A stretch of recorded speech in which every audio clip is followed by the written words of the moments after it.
सभी को good morning बच्चों। आज मैं केमिस्ट्री में बेसिक नॉलेज की चीज़ों को लेकर के आया हूँ।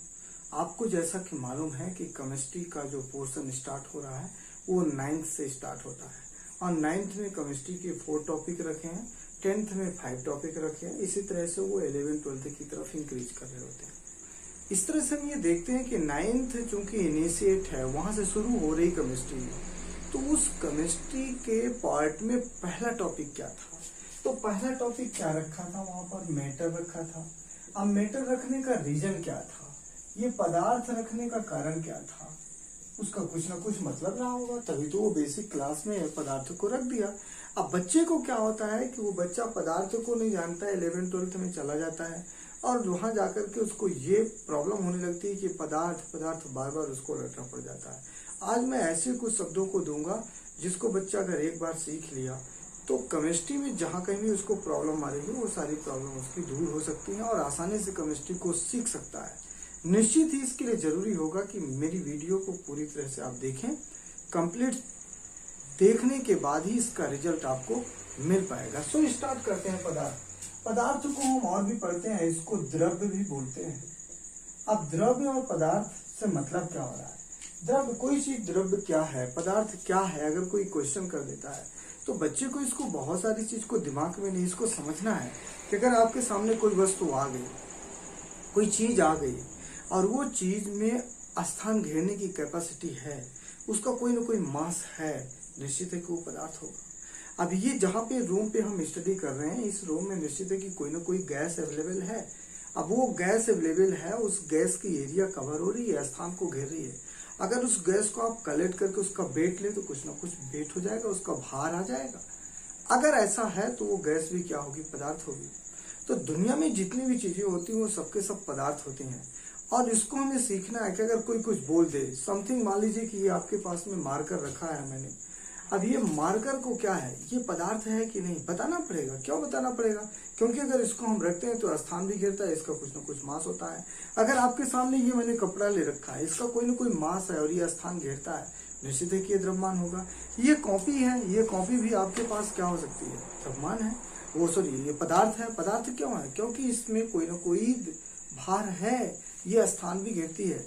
यानी दुनिया की ऐसी कोई चीज नहीं है जो पदार्थ ना हो। कुछ स्थान पे ऐसी बातें आती हैं, जैसे सपोज करिए कि अगर मैं बोलूं कि क्रोध किसी को आ गया, वो पदार्थ है कि नहीं, तो इसको इमोशनल जो वर्ड होते हैं उनको हम पदार्थ में कैलकुलेट नहीं करते, यानी वो पदार्थ नहीं है।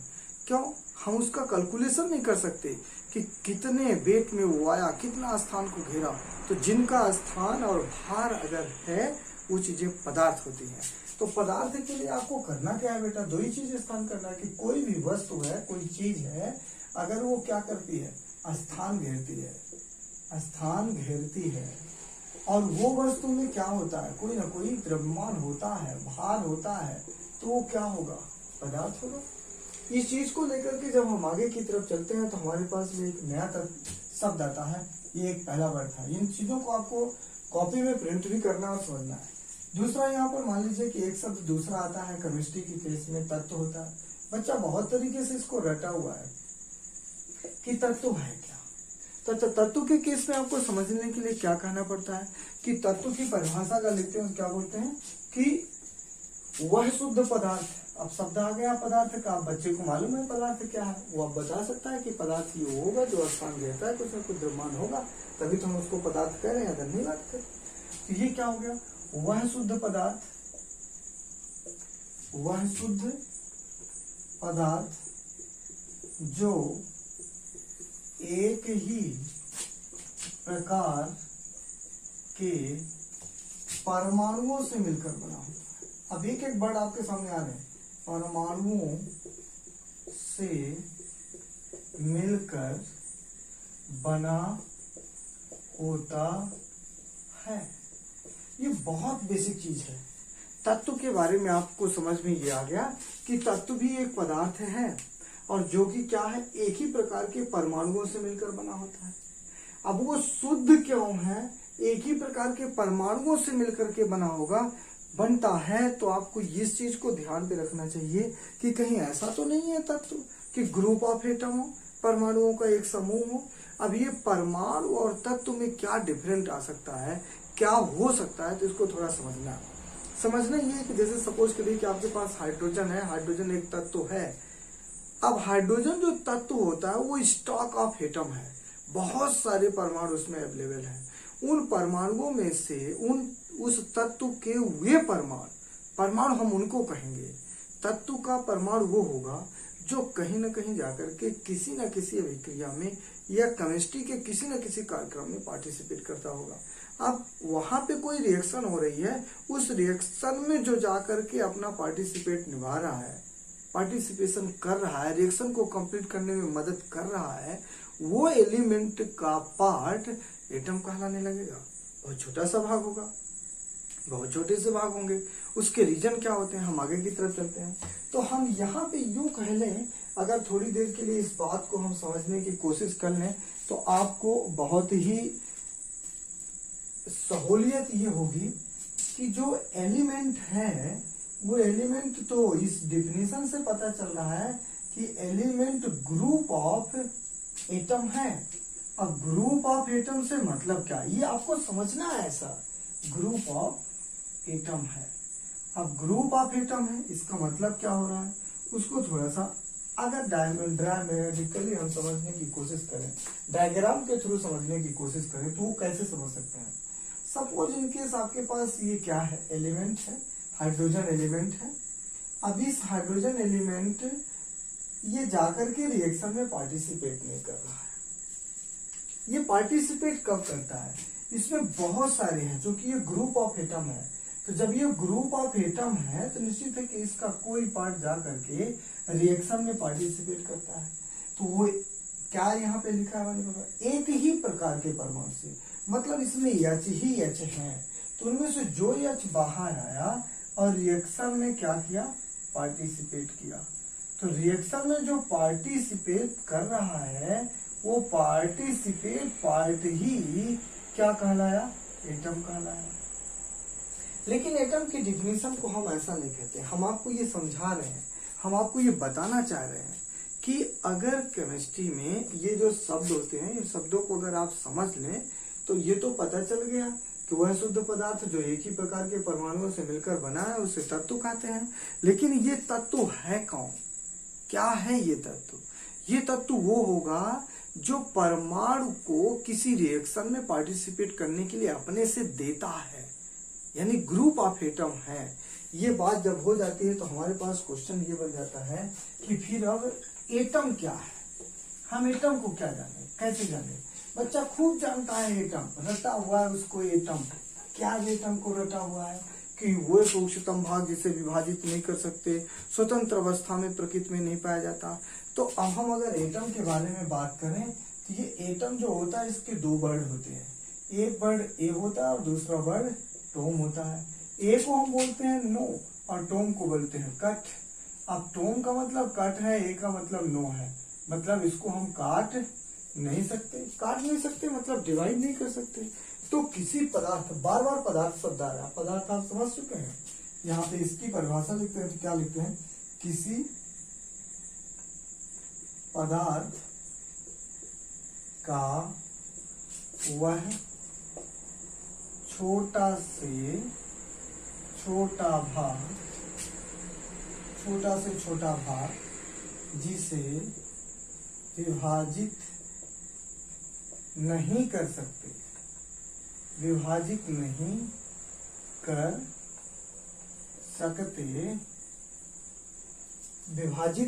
सकते, ये प्रकृति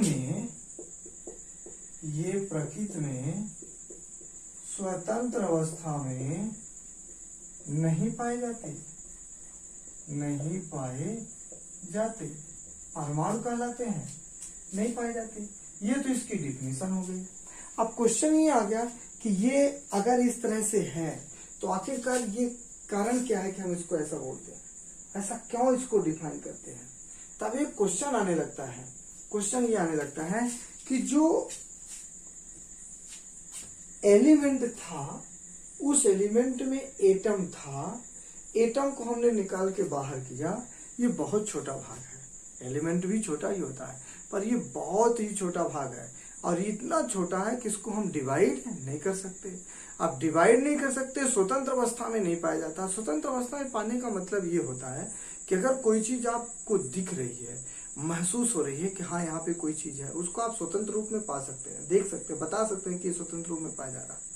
लेकिन जो चीज के बारे में आपको पता ही नहीं, तो स्वतंत्र है कि नहीं आपको पता नहीं है। जब पता नहीं है तो हमको लिखना पड़ता है कि स्वतंत्र अवस्था में नहीं पाए जाते। क्या लिखा? प्रकृति में स्वतंत्र अवस्था में, प्रकृति में स्वतंत्र अवस्था में नहीं, प्रकृति में स्वतंत्र अवस्था में नहीं पाए जाते, नहीं पाए जाते।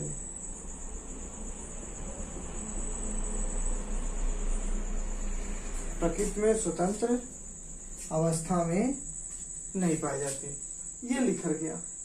अब क्वेश्चन ये आ जाता है कि अगर आपसे कभी कभी कोई ये बोल देता है कि क्या ये रासायनिक अभिक्रिया में पार्टिसिपेट करते हैं? बिल्कुल कर दीजिएगा, करते हैं। तो केमिकल यूनिट ऑफ एलिमेंट, तत्व की रासायनिक इकाई है कौन? एटम। तो यहाँ पे लिखना पड़ता है केमिकल यूनिट ऑफ एलिमेंट। इसको दिमाग में रखें, ये क्वेश्चन है आपके सामने। क्वेश्चन इस तरह से होता है कि हम तत्व की रासायनिक इकाई है, तत्व की रासायनिक इकाई क्यों है? तत्व पार्टिसिपेट करने नहीं जाता रिएक्शन में, कौन जाता है? एटम जाता है। तो कहाँ से आता है एटम? तत्व से आता है। तो ये हम बोल सकते हैं तत्व की रासायनिक इकाई है कौन? एटम। ये समझना होता है। अब बात यह आती है एटम के बाद में हम एक और शब्द पढ़ते हैं जिसको हम पढ़ते हैं अणु। अब ये अणु क्या होता है? निश्चित है कि अगर एटम बहुत छोटा चीज है तो अणु भी छोटा होगा, और अणु जो होता है वो परमाणुओं से मिलकर बना होता है। इस चीज को दिमाग में बैठा के रखना होता है।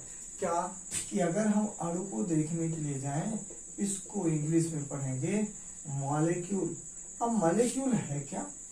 तो इसमें भी लिखना पड़ता है किसी पदार्थ का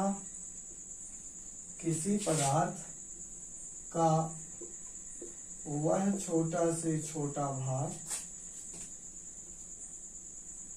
वह छोटा से छोटा भाग जिसे हम विभाजित कर सकते हैं, विभाजित कर सकते हैं तथा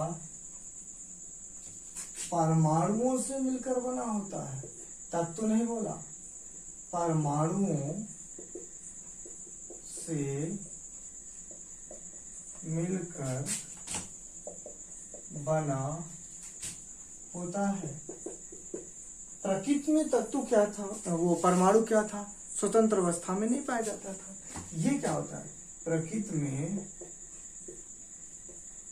में स्वतंत्र अवस्था में, प्रकृति में स्वतंत्र अवस्था में पाया जाता है। अब इसको बच्चा समझ नहीं पा रहा कि ऐसा क्या। हम अगर लिख दें कि O plus O that is O2 हुआ, तो ऑक्सीजन नहीं होती। ऑक्सीजन एटम में हमको दिखता नहीं है, लेकिन O2 को हम महसूस कर सकते हैं। मतलब O2 क्या है? एक अणु है। अणु किससे मिलकर के बना? परमाणुओं से मिलकर के बना। परमाणु कहाँ से आए? तत्व से आए। तो तत्व के परमाणु आपस में सहयोग करते हैं, सहयोग करने के बाद अणु बनाते हैं। अणु जो होता है उसे हम फील कर सकते हैं, महसूस कर सकते हैं कि प्रकृति में है, पता चलता है कि है। तो वो क्या होगा? स्वतंत्र अवस्था में पाया जाता है।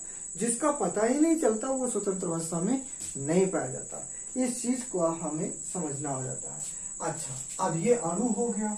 अणु होने के बाद हमारे पास में केमिस्ट्री के जो और शब्द आते हैं उनको भी थोड़ा सा समझ लेना चाहिए। क्या? एक शब्द आता है कंपाउंड। क्या? कंपाउंड। अब कंपाउंड के केस में हम इसको यौगिक कहते हैं। तो यौगिक का सीधा संबंध मिश्रण से भी होता है। अब मिश्रण और यौगिक को एक साथ में स्टडी करना बेटर होता है। तो इसको हम कैसे करेंगे? दो या दो से अधिक पदार्थ, दो या दो से अधिक ऐसे पदार्थ जो निश्चित अनुपात में मिलकर बने होते हैं। दो या दो से अधिक पदार्थ जब निश्चित अनुपात में मिलते हैं तो एक नया पदार्थ बनता है जिसे यौगिक कहते हैं। तो इसमें बेसिक क्या हुआ, निश्चित। हमें ये पता है कि अगर कोई चीज निश्चित अनुपात में मिलकर के बन रही है वो यौगिक होगा, और अगर वो निश्चित अनुपात में मिलकर के नहीं बन रही है तो क्या हो जाएगा, मिश्रण हो जाएगा। लेकिन ये बच्चा तो रट लिया ऐसा, उसके पास एग्जाम्पल्स नहीं है, वो बता नहीं पाता बेहतर तरीके से, समझा नहीं पाता किसी को, तो समझना कैसे है ये देखना है। तो क्या लिखते हैं इसमें, जब दो या दो से अधिक पदार्थ एक निश्चित अनुपात में मिलकर के एक नया पदार्थ बनाते हैं, लिखते हैं जब दो या दो से अधिक पदार्थ एक निश्चित अनुपात में मिलते हैं, दो या दो से अधिक पदार्थ एक निश्चित अनुपात में मिलते हैं, निश्चित अनुपात में मिलते हैं, तब बने नए पदार्थ को यौगिक कहते हैं। अब आपके सामने ये बहुत बड़ी बात आ रही है, क्या आ रही है कि बार बार पदार्थ आ रहा है। अरे पदार्थ को मैंने बता चुका है, ये कोई चीज ऐड हो रही है, इनका कोई ना कोई द्रव्यमान है, कुछ न कुछ स्थान घेरते हैं, इसलिए उसी का हम यूज कर रहे हैं। इस डिफिनीशन में आपको क्या याद करने की जरूरत हो गई, निश्चित अनुपात। लेकिन बच्चा समझ नहीं पाया कि क्या होता है। अब जब यौगिक फॉर्म करने के लिए आता है तो कैसे बनता है, सपोज आपके पास में H2 है प्लस O2 आपस में मिल करके क्या बना दिए, H2O। तो जब कभी भी वाटर को फॉर्म करना है तो दो हाइड्रोजन लेना है और ये हाफ ऑक्सीजन लेनी है, तो हाफ से ये कट जाएगा, कटने के बाद में H2O बचा। तो ये वाटर का क्या है, अनुपात निश्चित हो गया है कि दो ऑक्सीजन और दो हाइड्रोजन होगी, एक ऑक्सीजन होगा, हमेशा ऐसा ही होगा, जहां कहीं का वाटर होगा वहां ऐसा ही होगा। अब अगर ये इस तरह से है तो मतलब क्या हो गया, कंपाउंड है ये, यौगिक है ये। अगर यहीं पर ये इस तरह से नहीं होता, इस तरह से मिक्स नहीं होता, तब वो कहाँ चला जाता है। अब और भी एग्जाम्पल्स ले लीजिए, मान लीजिए आपके पास H2 है और Cl2 है, ये दोनों को मिक्स कर दिए तो HCl बन गया। तो क्या पता चल रहा है कि यहाँ पर दो, यानी एक H2 अणु है, दूसरा Cl2 अणु है, आपस में मिलकर के 2HCl बना दिए। HCl हमेशा इसी रेशियो में रहेगा, रेशियो इसका क्या हो रहा है, निश्चित हो गया, फिक्स हो गया। अगर वो फिक्स हो गया तो और क्या हो सकता है, इसको आगे हम चार्ट में समझाएंगे। एक चीज और ध्यान देना है कि अभी हमने तत्व की परिभाषा में बोला था कि तत्व शुद्ध होता है। शुद्ध वो क्यों होता है, क्योंकि एक ही प्रकार की चीज से मिलकर बना होता है। यहाँ पे यौगिक शुद्ध है, क्यों शुद्ध है, क्योंकि उसका अनुपात निश्चित है। इससे क्या क्लियर हो रहा है कि किसी चीज को, किसी वस्तु को शुद्ध होने के लिए दो चीजें कंपलसरी हो जाती हैं। वो दो चीजें कंपलसरी क्या है, जरूरी नहीं कि वो दोनों चीजें एक ही में ऐड हो। दो चीजें कंपलसरी ये हैं कि या तो वो एक ही प्रकार की चीज से बना हो, दूसरा उसमें निश्चित अनुपात होना चाहिए। अगर इनमें से कोई एक भी गुण है तो वो चीज कैसी हो जाएगी, शुद्ध हो जाएगी। तो यौगिक में क्या हो रहा है, निश्चित अनुपात है, तो ये कैसा होगा, शुद्ध होगा। लेकिन अगर हम इसके अपोजिट में बात करने के लिए चलें, जैसे कि अगला मिश्रण होता है, मिक्सचर होता है, तो उस मिक्सचर को अगर लेकर के आप अध्यापन करते हैं तो क्या होगा, ये अगर मैंने लिखा क्या, मिक्सचर, मिक्सचर को अंग्रेजी में पढ़ते हैं क्या, हिंदी में पढ़ते हैं क्या, मिश्रण। अब यही वही होगा, इसमें भी दो या दो से अधिक पदार्थ होंगे, लेकिन इसका अनुपात कैसा रहेगा, अनिश्चित रहेगा। अनिश्चित जब अनुपात हो गया तो ये क्या हो जाएगा, शुद्ध नहीं रहेगा, अशुद्ध हो जाएगा। तो इसमें भी दो या दो से अधिक पदार्थ जब अनिश्चित अनुपात में मिलते हैं तो एक नया पदार्थ बन जाता है, तो उसे क्या पढ़ने लगते हैं, मिश्रण पढ़ने लगते हैं। जैसे सपोज करिए कि आपके पास में जल है और आपने उसमें क्या डाल दिया, चीनी डाल दिया। इसका कोई निश्चित रेशियो नहीं है, तो इससे क्या बन गया, आपका शरबत बन गया। शरबत क्या है, एक मिश्रण है। अब मिश्रण है तो ये रेशियो क्लियर नहीं है इनका कि कितना कितना आपने मिक्स किया है। सो ये कैसा हो जाएगा, मिक्सचर हो जाएगा, अशुद्ध हो जाएगा। अब ये शुद्ध और अशुद्ध की जब बात आने लगी तो दिमाग में एक कंप्लेन क्रिएट होने लगा। अब वो कंप्लेन क्या था कि हम कैसे जाने कोई चीज शुद्ध है कि अशुद्ध है। तो उसके लिए हमें चलना होता है थोड़ा सा मैटर के पास, और जब मैटर के पास में पहुंचते हैं तो इसको दो भाग में डिवाइड करते हैं। भाग एक, पहला भाग जो होता है वो फिजिकल प्रॉपर्टी के आधार पर होता है। दूसरा जो भाग होता है वो केमिकल यानी रासायनिक प्रॉपर्टी के आधार पर होता है। Physical state, chemical state, physical form, chemical form, कैसा भी पढ़ लें। इस जो फिजिकल की केस आती है इसमें अपने पास में बेसिकली 3 पार्ट होते हैं, जबकि आज के दिनांक तक 5 हो चुके हैं। फिजिकल स्टेट 5 होते हैं। अब वो जो 5 स्टेट होते हैं भौतिक अवस्था जिसे आप पढ़ते हैं, लेकिन हमको यहाँ पे मुख्य रूप से पढ़ना है कौन सा, सॉलिड होता है, जानते हैं आप, ठोस बोलते हैं इसको। फिर दूसरा यहाँ पे द्रव होता है, द्रव्य नहीं लिखेंगे, द्रव्य का मतलब पदार्थ होता है, द्रव का मतलब तरल की स्थिति में होता है। और तीसरा यहाँ पे होता है गैस।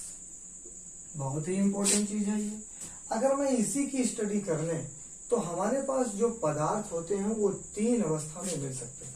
या तो वो पदार्थ ठोस होगा, या तो वो पदार्थ द्रव होगा, या तो वो पदार्थ गैस होगा। अगर हम इन तीनों को केस को ले करके और ये जान लें कि आज की डेट में जो एलिमेंट हैं, जो तत्व हैं, वो कितने तत्व द्रव अवस्था में होते हैं और कितने तत्व गैस की अवस्था में होते हैं, अगर ये जान लें तो हमें एक बहुत बड़ी सहूलियत होती है केमिस्ट्री में, और बहुत अच्छा लगता है आपको इस चीज को जानने के लिए।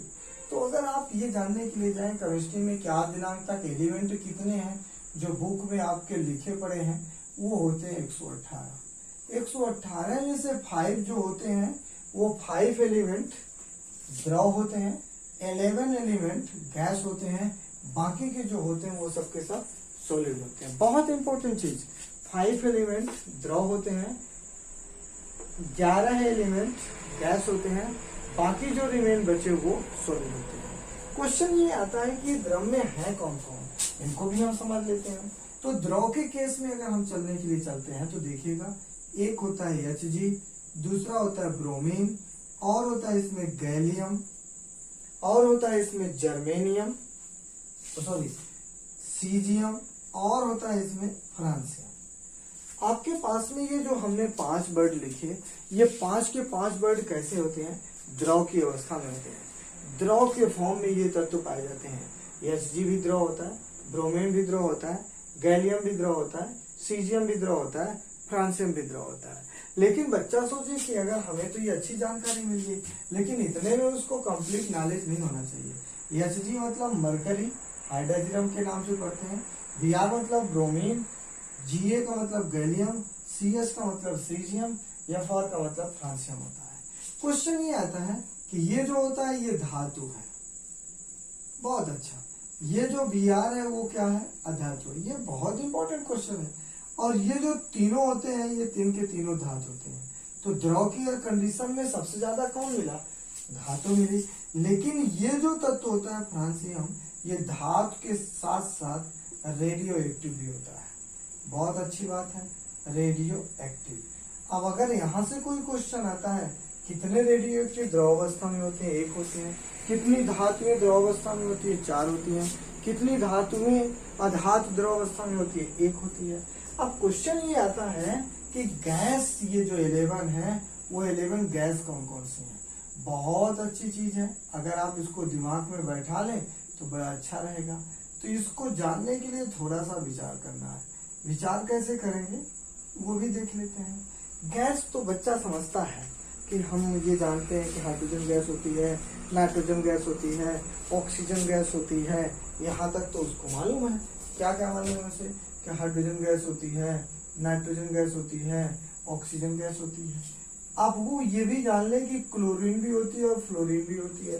तो टोटल कितना दिखने लगे आपको, 5 एलिमेंट ऐसे हैं जो गैसियस फॉर्म में मिल गए। इसके बाद में जो आते हैं वो पूरे के पूरे नोबल गैसेस हो जाती हैं। तो नोबल गैसेस में कौन हो जाता है, हीलियम होती है। फिर हीलियम के बाद में कौन आता है, नियान आता है। नियान के बाद में आर्गन आता है। आर्गन के बाद में क्रिप्टॉन आता है। क्रिप्टॉन के बाद में जेनान आता है। और जेनान के बाद में रेनान आता है। ये जो पोर्शन होता है ये नोबेल गैस के नाम से ही जानते हैं। Ng होता है नोबेल गैस, Ng मतलब नोबेल गैस। अब अगर ये नोबेल गैस है और 5 ये गैस हो गई तो टोटल कितनी हो गई? 11 हो गई। देख लेते हैं 1 2 3 4 5 6 7 8 9 10 11। ये आपको पता चल गया कि हमारे पास में कितने एलिमेंट द्रव अवस्था में है, कितने एलिमेंट गैस की अवस्था में है। अब क्वेश्चन ये आता है कि केमिकल पार्ट को हम क्या करें, इसको कैसे डिवाइड करें।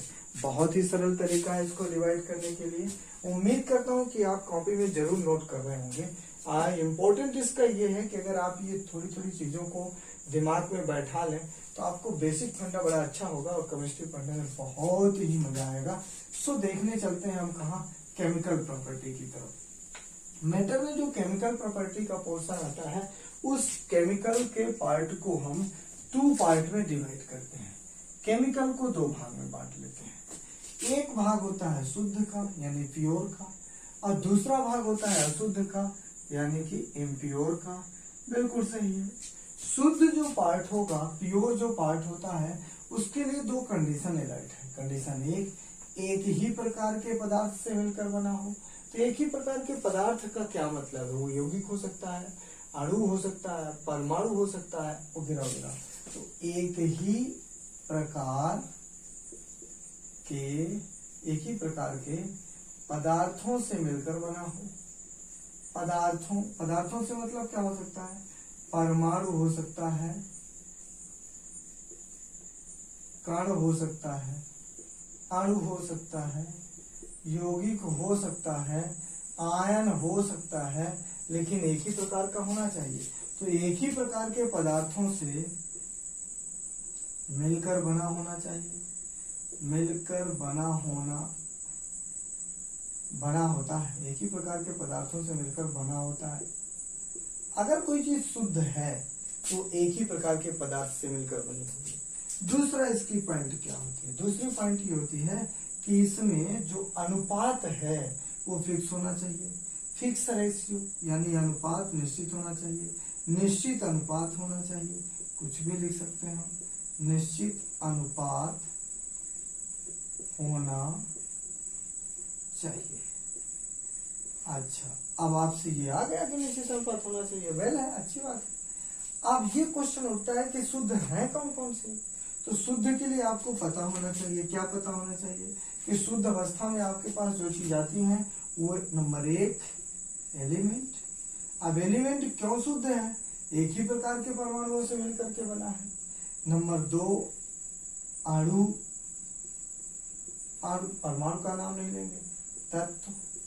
अणु जो होता है मिलकर के बना होता है किसी से। अब वो उनका रेशियो क्या होता है? फिक्स होता है, तो अणु हो गया। सी नंबर क्या होता है? यौगिक। अब यौगिक क्या है? उसमें भी रेशियो फिक्स है। तो जब रेशियो फिक्स है, परिभाषा में लिखा चुका हूं, तो वो भी क्या हो जाएगा? शुद्ध हो जाएगा। तो शुद्ध की कैटेगरी में आपके पास एलिमेंट आया, अणु आया, यौगिक आया। अब क्वेश्चन आता है अशुद्ध कौन है? तो अशुद्ध में जो पार्ट आता है वो मिश्रण होता है। मिश्रण अशुद्ध क्यों होता है? मिश्रण अशुद्ध इसलिए होता है क्योंकि इसमें अनुपात जो होता है वो निश्चित नहीं होता। अब क्वेश्चन ये आ गया कि इसको हम मिश्रण को डिवाइड कैसे करें। इसको 2 पार्ट में डिवाइड करते हैं। एक को समांगी पढ़ते हैं, ये भी बहुत इंपॉर्टेंट पॉइंट है, और दूसरे को विषमांगी पढ़ते हैं। समांगी और विषमांगी से मतलब क्या हो रहा है? यहाँ पे समांगी का मतलब ये होता है कि कोई भी पदार्थ अगर है वो पूर्णतः मिश्रित हो जाना चाहिए, पूर्णतः मिक्स हो जाना चाहिए। अगर वो पूर्णतः मिक्स हो गया तो मिश्रित होना चाहिए। अगर वो पूर्णतः मिश्रित हो गया तो कंडीशन क्या बनेगी? कंडीशन ये बनेगी कि वो कंप्लीट मिक्सचर होने के बाद उसके जो घटक होते हैं उसको हम पृथक नहीं कर सकते। तो घटकों को पृथक नहीं कर सकते, घटकों को पृथक नहीं कर सकते, नहीं कर सकते। अब नहीं कर सकते कैसे? सामान्य विधि से, सामान्य विधि से। दूसरा इसमें और होता है कि अगर वो पूरी तरह से मिक्स हो गए ना, तब आप उनको नग्न आंखों से देख नहीं सकते। वही चीज है, घटक को पृथक नहीं कर सकते यानी देख नहीं सकते। तीसरा ये होगा कि जो सांद्रता होती है वो सांद्रता हर जगह एक समान पाई जाएगी। सांद्रता जो होगी हर जगह समान होती है, यानी सांद्रता समान हो जाती है, सांद्रता समान हो जाती है। ये 3 बातें इंपॉर्टेंट है समांगी के लिए। इसका एग्जांपल्स कैसे लें और कैसे आपको समझाने की कोशिश करें उसको देखिएगा। और ये तीनों कंडीशन अगर नहीं है तो कहाँ चला जाएगा, विषमांगी में। बच्चे के माइंड पे ये क्वेश्चन आता है कि समांगी को समझे कैसे, हम कैसे इस चीज को ये बता पाए कि क्या होता है। सपोज करो कि आपके पास में एक गिलास है और उस गिलास में पानी भरा हुआ है और उस पानी के अंदर अभी पानी है और आपने इसमें शुगर डाल दिया, चीनी को डाल दिया। वो चीनी जाकर के पानी में कंप्लीट मिक्स हो गई। मिक्स होने के बाद तो पूर्णतः मिक्स हो गई। मिक्स हो गई तो क्या हुआ, घटकों को पृथक नहीं कर सकते। अगर आपने चीनी और पानी को मिला दिया तो निश्चित है कि हर जगह चीनी होगी, हर जगह पानी होगा। अब पानी होगा तो अब आप, अगर मैं बोलूं कि चीनी मेरे को दिखाओ, तो चीनी भी क्या करती है, अपने रूप को, अपनी अवस्था को परिवर्तित कर देती है। एक यहाँ पर भी बहुत इंपॉर्टेंट चीज है, समांगी में क्या होता है कि कोई चीज अपनी अवस्था को चेंज कर लेता है और अवस्था जो चेंज करता है वो विलय कहलाता है। इस चीज को भी ध्यान रखें। और जो अपनी अवस्था को मेंटेन करके रखता है, चेंज नहीं करता, वो विलय के फॉर्म में आता है। ये जब हम सोल्यूशन का पार्ट में आएंगे वहां पर आपको डिस्क्रिप्शन मिलेगा इसका। अब कंडीशन क्या है, पहला तो पूर्ण मिश्रित हो गया। दूसरा, हम चीनी और पानी के पार्ट को, मॉलिक्यूल को, कण को, भाग को अलग करके नहीं बता सकते कहाँ पे चीनी है और कहाँ पर पानी है। तीसरा, सांद्रता समान हो जाती है। अगर इस गिलास के शरबत के इस वाले पार्ट में जो शरबत का भाग है उसको आप चम्मच में लीजिए और टेस्ट लीजिए, और यहाँ बॉटम के एरिया में जो है शरबत का भाग उसको भी चम्मच में लेकर के टेस्ट लीजिए। टेस्ट लेने पे पता क्या चलेगा, दोनों स्थान का स्वाद एक जैसे होता है। अगर दोनों स्थान का स्वाद एक जैसे हो गया, निश्चित है कि सांद्रता क्या हो गई, समान हो गई। अगर ये तीनों कंडीशन आपको कहीं ऐसा देखने को मिलता है तब उसे हम पढ़ने लगते हैं क्या, समांगी। अब ये समांगी के कंडीशन में आता कौन है, विषमांगी में कौन आता है। तो जो मिश्रण होते हैं वो मिश्रण को 3 भाग में डिवाइड किया हुआ है। एक विलयन होता है, एक निलंबन होता है, एक कोलाइडल सॉल्यूशन होता है। जो विलयन होता है उसको हम कहाँ के एग्जांपल्स में लेके जाते हैं, विलयन को लेके जाते हैं हम समांगी में। लेकिन जो हमारे पास कोलाइडल है, कोलाइडल और दूसरा पार्ट जो इसका होता है निलंबन, ये भाग जो होते हैं वो कहाँ होते हैं, विषमांगी में होते हैं। आपको कोलाइडल भी पढ़ना होगा और निलंबन भी पढ़ना होगा। उम्मीद करता हूं कि ये तमाम जो बातें हैं आप कॉपी में जरूर नोट किए होंगे और इस वीडियो को शुरू से लेकर के अंत तक देखने की बार बार कोशिश कीजिए। तो एक बार 2 बार में आपके मन में ये सारी बातें फिट हो जाएंगी और जब कभी भी आप केमिस्ट्री का अध्यापन करने के लिए जाएंगे उस समय आपको ये अधिक ज्ञान अर्जन में मदद करेंगे। तब तक के लिए थैंक यू सो मच।